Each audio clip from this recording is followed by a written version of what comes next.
Suara klakson bersahutan, pintu samping yang tak pernah tertutup. Kata, "Pinggir bang!" Sampai aksi kejar-kejaran demi mengejar setoran. Buat warga Jakarta, angkot bukan sekedar alat transportasi, tapi panggung drama harian di jalan raya.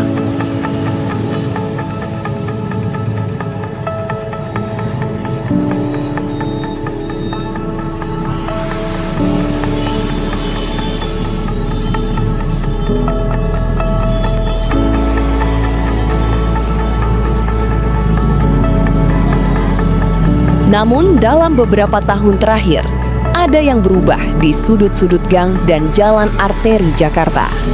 Angkot konvensional yang dulu dicap kusam dan ugal-ugalan, perlahan berganti wajah menjadi armada rapi ber-AC bernama Mikrotrans di bawah naungan Jaklingko. Bagaimanakah jalan panjang evolusi angkot Jakarta ini?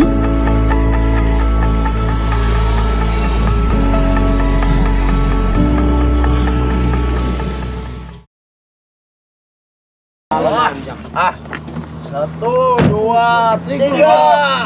Satu, dua, tiga. Dua. Dia pada kuat.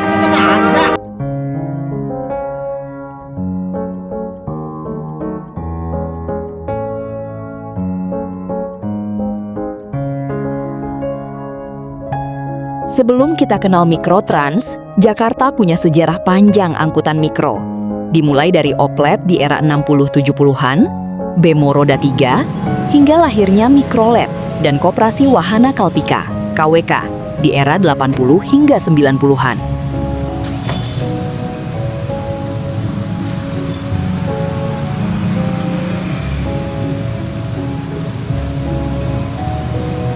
Bagi generasi 80-an dan 90-an, angkot bukan cuma kendaraan, tapi subkultur jalanan yang punya daya tarik tersendiri.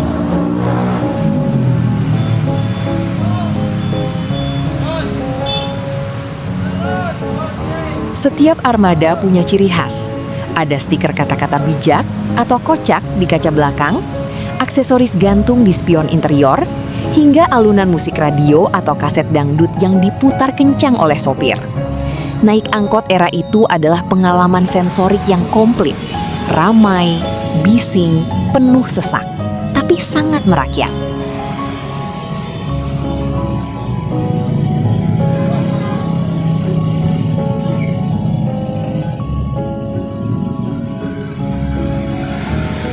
Di masanya, angkot adalah tulang punggung mobilitas warga. Jalurnya masuk hingga ke dalam pemukiman padat yang tak tersentuh bus besar.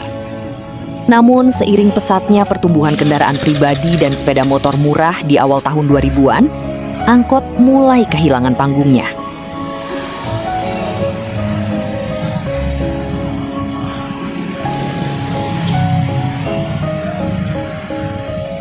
Hadirnya kemudahan kredit sepeda motor murah dan munculnya transportasi berbasis aplikasi di kemudian hari menjadi pukulan telak bagi bisnis angkot konvensional.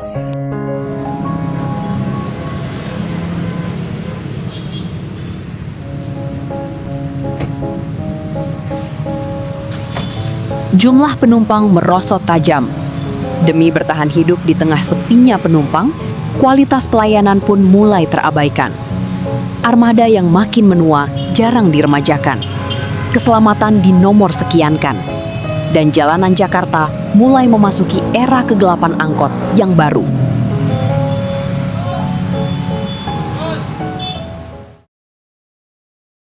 Jalan ini bukan untuk pedagang, jalan ini untuk supir, untuk pejalan kaki. Ya, sampai kapan jalan ini dibuka kita tetap promo. Ya, karena yang dagang ini juga bukan orang asli Tanah Abang, semua pendatang. Ya, betul. Warga aja merasa dirugikan. Betul. Yang punya bisnis ekspedisi, yang punya bisnis, semua dirugikan. Kalau mau dagang di toko, bukan di jalan.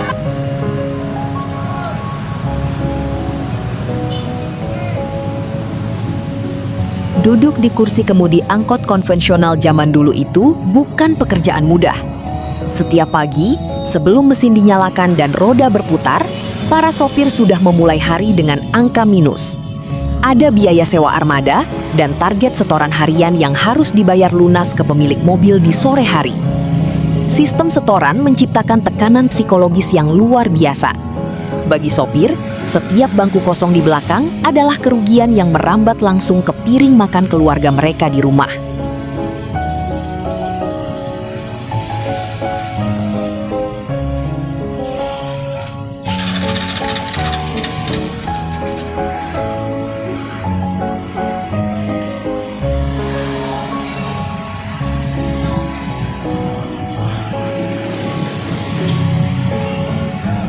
Angkutan kota yang menunggu penumpang atau ngetem sembarangan dapat mengurangi kapasitas jalan. Terlebih di jam-jam sibuk aktivitas masyarakat, angkot ngetem membuat jalanan ibu kota Jakarta makin semraut saja.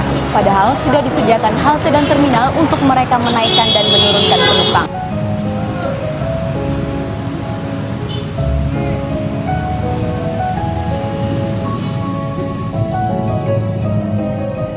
Ngetem, istilah yang merujuk pada aksi berhenti dalam waktu lama di titik-titik krusial, seperti pintu stasiun, pasar, atau persimpangan jalan, hanya untuk menunggu sampai kursi mobil terisi penuh. Prinsipnya sederhana, tapi menyiksa. Pantang jalan sebelum penuh. Tak peduli penumpang di dalam sudah kegerehan, terlambat masuk kantor, atau memohon-mohon untuk segera jalan. Di mata hukum setoran, waktu penumpang kalah berharga dibanding satu kepala calon penumpang di pinggir jalan. Kondisi ini makin parah dengan kompetisi antar sopir di rute yang sama. Salib menyalip bahaya, berhenti mendadak di tengah jalan tanpa sein, hingga aksi menurunkan penumpang sembarangan sebelum sampai tujuan, oper penumpang, jadi pemandangan biasa.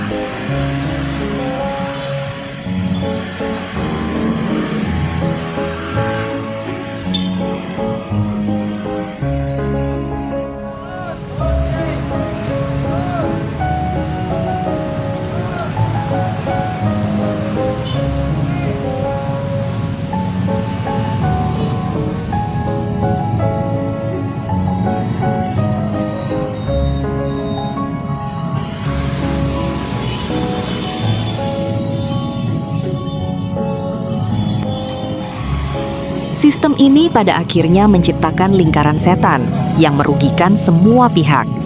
Karena pelayanan buruk dan tidak pasti, warga yang punya rezeki lebih memilih membeli sepeda motor pribadi.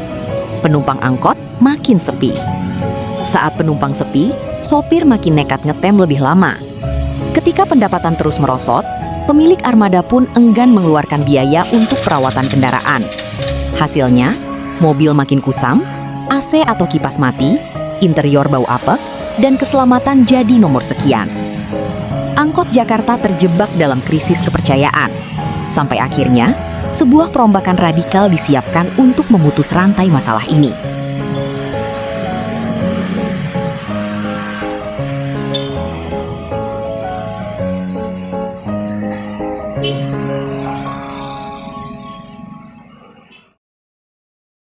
Sementara saat menjawab pertanyaan dari masyarakat komunitas transportasi, Anies Baswedan berjanji akan membuat sistem transportasi yang terintegrasi mulai dari biaya, manajemen, hingga kesejahteraan penyedia transportasi.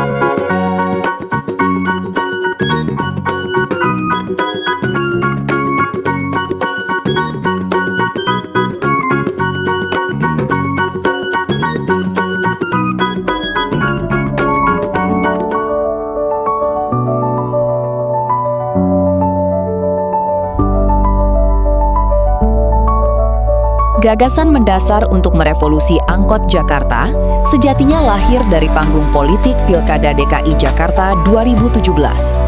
Pasangan Anies Baswedan dan Sandiaga Uno mengusung program janji kampanye bertajuk OKO Trip, singkatan dari One Karcis, One Trip. Konsepnya ambisius sekaligus memikat. Warga Jakarta cukup membayar satu kali, maksimal Rp5.000 untuk satu kali perjalanan multimoda dalam durasi waktu tertentu, termasuk untuk naik angkot.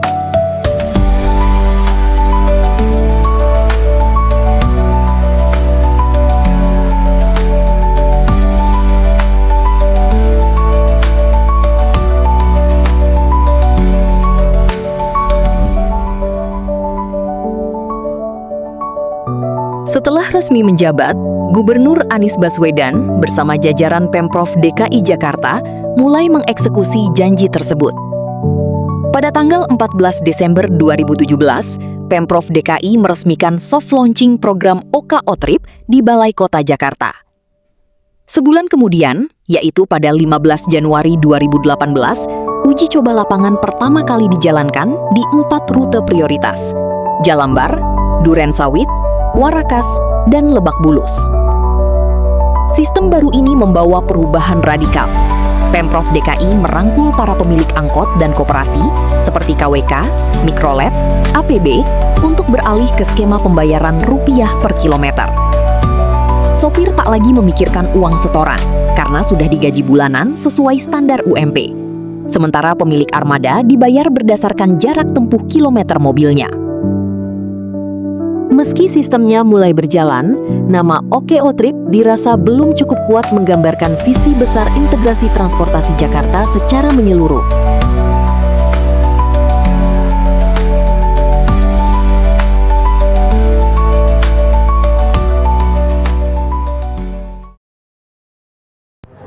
Pemirsa, pemerintah Provinsi DKI Jakarta mengakhiri masa uji coba One Car Choose One Trip OKO Trip.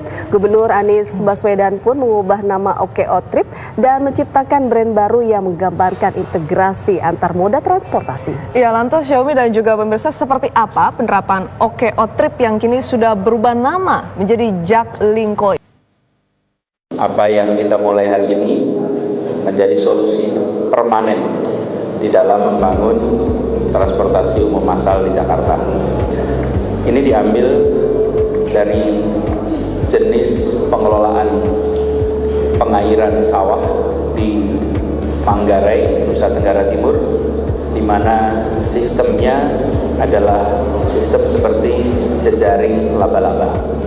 Kita ingin nama sistem transportasi massal terintegrasi itu mencerminkan maknanya. Namanya Jaklingko, begitu dengar langsung tahu maknanya.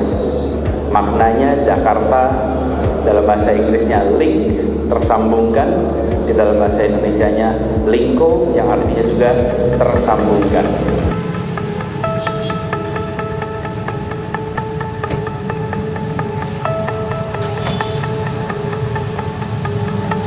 Pada tanggal 8 Oktober 2018, Gubernur Anies Baswedan secara resmi mengumumkan rebranding dan meluncurkan nama baru, Jaklingko.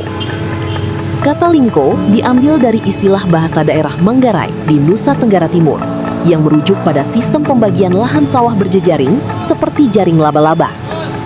Filosofinya jelas, Jaklingko diproyeksikan sebagai induk sistem transportasi terintegrasi yang menghubungkan angkot mikrotrans, Transjakarta, MRT Jakarta, LRT, hingga KRL komuter lain ke dalam satu jejaring rute dan sistem pembayaran terpadu.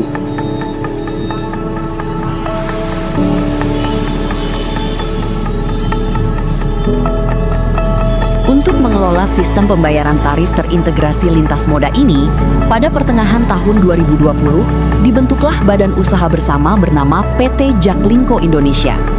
Melalui sistem ini, armada angkot kecil resmi berganti nama menjadi Mikrotrans. Kehadirannya diposisikan sebagai angkutan pengumpan atau feeder yang bertugas menjemput warga dari depan gang rumah hingga ke stasiun atau halte busway terdekat. Sebuah lompatan besar yang mengubah angkot dari simbol kekaosan jalanan menjadi bagian dari ekosistem transportasi publik modern.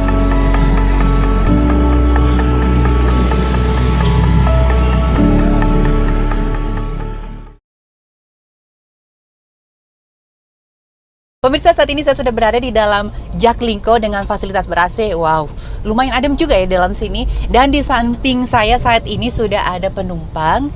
kita tanya-tanya dulu ya. Ibu dengan siapa namanya, Bu? Dengan Ibu Rahma. Ya, Ibu Rahma. Udah sering nggak naik Jaklingko fasilitas ber-AC ini? Kira-kira tanggapan Ibu ini gimana? Harganya pun masih Rp0 ya, Bu ya? Iya, harganya masih Rp0. Gimana, Bu, pendapat Ibu? Pendapat saya sangat terbantu banget. Sangat nyaman banget.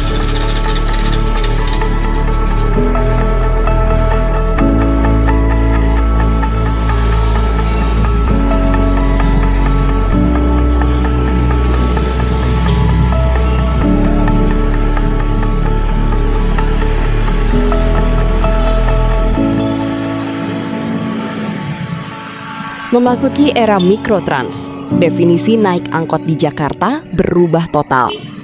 Angkot tak lagi identik dengan kabin panas, bau asap knalpot, atau bangku robek.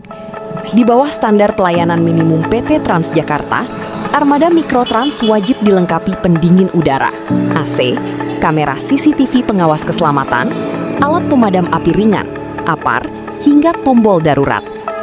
Penumpang tidak lagi membayar dengan uang tunai kusam, melainkan cukup menempelkan kartu elektronik pada mesin tap on bus. Yang paling penting, bagi pemegang kartu Jaklingko atau layanan terintegrasi, tarif pengumpan ini adalah Rp0 alias gratis.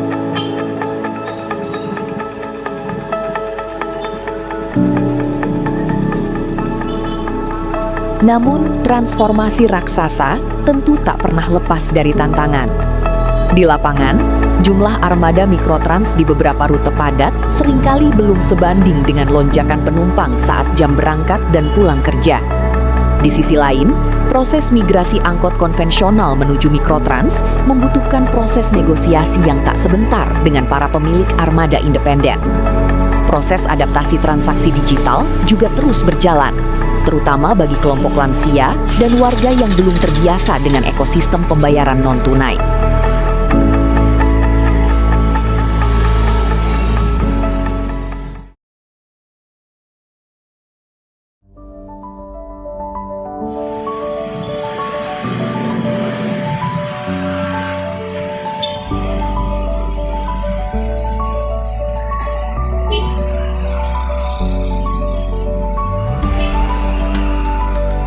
Evolusi angkot Jakarta. Dari oplet kayu, mikrolet ugal-ugalan yang kejar setoran, hingga mikrotrans Jaklingko ber-AC yang terintegrasi, adalah bukti nyata bahwa sistem transportasi urban bisa dibenahi jika ada keberanian untuk mengubah akar masalahnya. Dari simbol kekausan dan kemacetan, angkot Jakarta telah bertransformasi menjadi urat nadi penting yang menghubungkan setiap sudut gang pemukiman dengan jejaring transportasi publik kelas dunia. Angkot Jakarta tak lagi sekadar bertahan dari gempuran zaman, melainkan telah melaju mantap menuju masa depan mobilitas kota yang inklusif dan berkelanjutan. Saya Raihan Safero, terima kasih telah menyaksikan. Sampai jumpa di ulasan urban dan transportasi publik berikutnya.